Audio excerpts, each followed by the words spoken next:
kita kalau lihat setelah libur panjang kemarin saham perbankan ini sempat terjerembab begitu ya.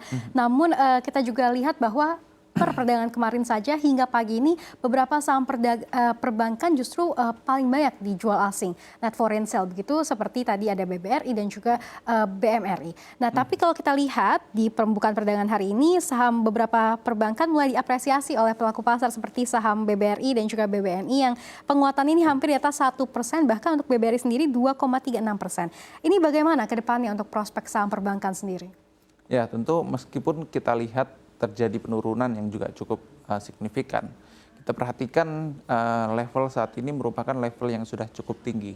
Jadi mungkin ini merupakan sebuah mekanisme pasar atau koreksi yang cukup wajar, di mana ketika terjadi ketegangan geopolitik, salah satu sektor perbankan yang juga merupakan sektor defensif pada dasarnya, tentu ini akan terimbas, mengingat bahwa sektor perbankan adalah penopang dari IHSG. Tentu ketika IHSG mengalami koreksi, harus ada yang dikorbankan, dan juga yang dikorbankan tentunya adalah sektor penopangnya itu.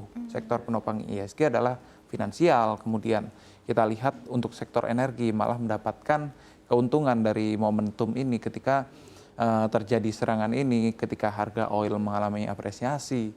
Karena sektor energi ketika mengalami kenaikan harga komoditasnya, tentu perusahaan-perusahaan yang bergerak di bidang komoditas tersebut seperti oil and gas, batu bara, akan terimbas keuntungannya. Dan mengingat kondisi ini juga ditambah dengan pelemahan nilai tukar rupiah, sehingga mereka perusahaan-perusahaan yang melakukan ekspor tentu ini akan mendapatkan keuntungan ketika pelemahan nilai tukar rupiah, sehingga ekspor mereka mendapatkan keuntungan kurs, sedangkan mereka tidak perlu membayar lebih untuk COGS-nya, mengingat COGS mereka dibayarkan melalui mata uang rupiah, sehingga secara margin dari keuntungan kurs ini akan mengalami peningkatan, dan juga harga jual dari produk-produk batubara dan juga minyak yang juga terapresiasi akibat ketegangan ini mendapatkan dampak positif pula dari kondisi saat ini.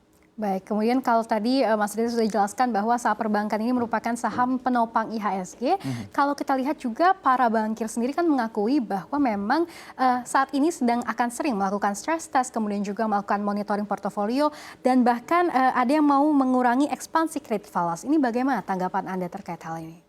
Ya, kalau kita perhatikan mungkin salah satu indikatornya adalah ketidakpastian dari mata uang kurs global, salah satunya dari dolar Amerika Serikat. Karena kita tahu bahwa dolar Amerika Serikat yang merupakan dikenal dengan aset safe haven, yang juga merupakan pesaingnya dari gold lah ya katakan. Ini semakin sulit untuk diprediksi ketika terjadi ketegangan, terjadi harapan akan suku bunga masih akan dinaikkan di tengah harapan pada tahun ini akan dipangkas. Jadi pasar itu relatif cukup khawatir atas ketidakpastian ini, sehingga banyak pelaku pasar yang beralih dari mata uang USD, mereka beralih ke gold untuk menyimpan aset safe haven-nya. Sehingga kondisi seperti inilah yang menyebabkan ketidakpastian, sehingga mereka cukup relatif untuk beralih ke aset-aset yang lebih aman dari ketidakpastian global. Sehingga merupakan hal yang wajar untuk perbankan relatif untuk mengendalikan dari kerugian atau ketidakpastian dari kurs.